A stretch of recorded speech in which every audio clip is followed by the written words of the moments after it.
एक ढोंगी से धोखा। नमस्कार दोस्तों, ये घटना जो मैं आप लोगों को बताने जा रहा हूँ, ये घटना 19 साल पहले की है। मेरे पिताजी का स्थानांतरण दिल्ली में हुआ था। यहाँ आने के बाद मेरे पिताजी ने पूर्वी दिल्ली के वेलकम इलाके में एक मकान किराए पर ले लिया था। नई जगह में जिंदगी सामान्य करने में थोड़ा वक्त लगा, मगर समय के साथ सब सामान्य हो गया। उस समय वहाँ एक तांत्रिक बहुत जाना माना जाता था, जिसे लोग माली जी कहा करते थे। मोहल्ला छोटा होने की वजह से उसने कम समय में काफी नाम कमा लिया था। उस वक्त लोगों में साक्षरता की कमी के कारण लोग डॉक्टर से पहले उसके पास ही जाना पसंद करते थे। लोग उसके पास अपनी परेशानी लेकर जाते थे और ठीक भी हो जाते थे। उसका धंधा काफी अच्छा चल रहा था। धीरे धीरे उसकी ख्याति पहुंचते हुए मेरी दादी के पास भी पहुंची।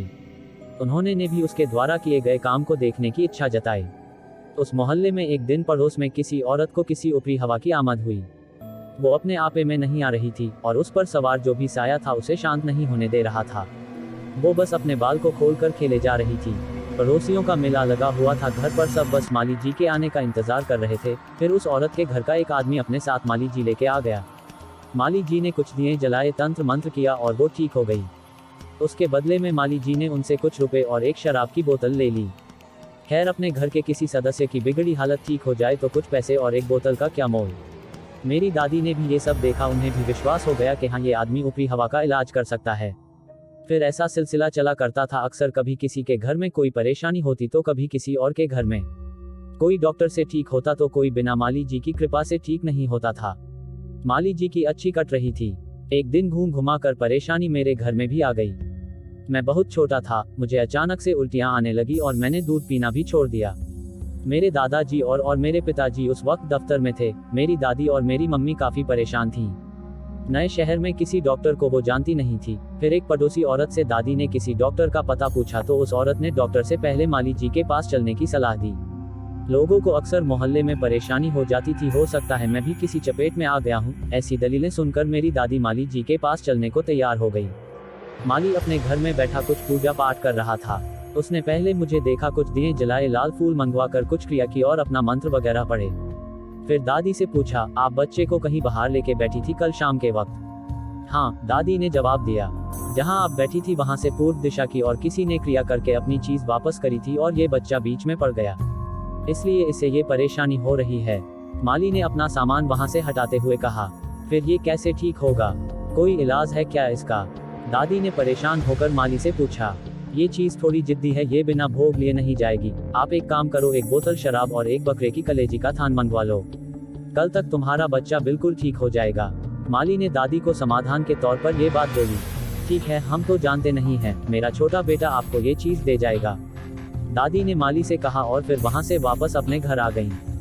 दादी ने घर आकर मेरे चाचा जी को कुछ पैसे दिए और एक शराब की बोतल और एक बकरे की कलेजी का थान माली के घर पहुंचा दिया। मेरी तबीयत अभी भी ठीक नहीं था।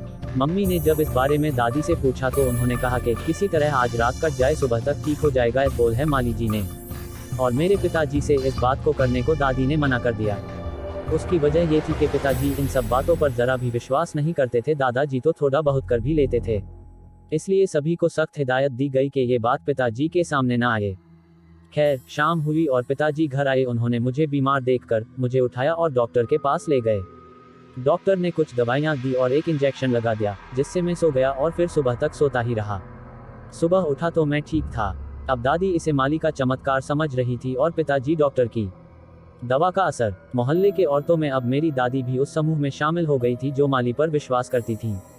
उस दिन के बाद से मेरे घर में अजीब ही हो गया। कभी मैं बीमार पड़ जाऊँ तो कभी मेरा भाई।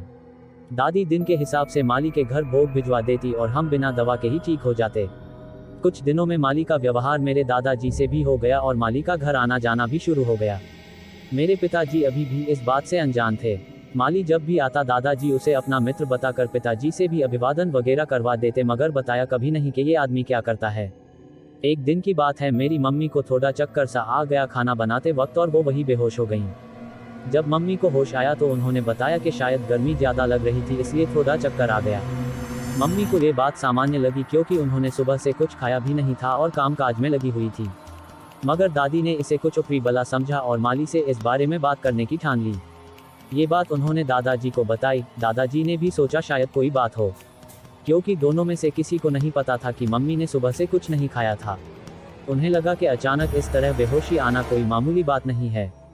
फिर दादा दादी ने मिलकर ये बात माली से पूछने की ठान ली और माली को बुलवा लिया।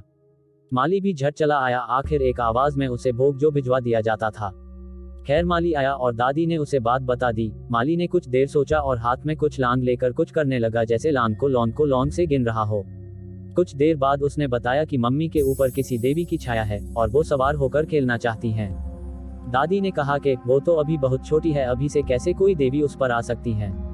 माता जी, ये तो देवी की महिमा है, न जाने कब किस पर दयाल हो जाएं। अगर उन्हें रोका गया तो शायद वो आपके परिवार को कष्ट देना शुरू कर दें। माली ने दादी की बात का उत्तर इस तर्क के साथ डराते हुए दिया। अब दादा दादी के पास कोई और चारा न बचा। उन्होंने माली के कहे अनुसार पूजा करवाने का मन बना लिया। लेकिन अगले दिन रविवार था और पिताजी उपस्थिति में ये मुश्किल ही था, इसलिए पूजा सोमवार को रखी गई। दादी को भी यही लगा कि शायद इसलिए बच्चे बार बार बीमार हो जाते हैं क्योंकि देवी आना चाहती हैं। पूजा में इस्तेमाल होने वाले सामान का बंदोबस्त दादाजी ने कर दिया। माली जी का आगमन हुआ। उन्होंने अपना पूजा पाठ का सारा सामान सजाकर पूरा माहौल तैयार कर लिया था। फिर दादी ने मम्मी को बुलाया। ना चाहते हुए भी मम्मी को जाना पड़ा। आखिर सास ससुर की बात कोई बहू कैसे टाल सकती है। फिर माली ने कुछ दिए जलाए और लाल फूल और कोयले की आग में कुछ लोहबान और घी गुड़ डालकर कुछ मंत्र पढ़ने शुरू किए और दादा दादी को भी बोल के मन ही मन माता का आवाहन करो सो दादा दादी करने लगे। कुछ देर बाद मम्मी पर कोई सवारी आई और जय जय गूंजने लगी।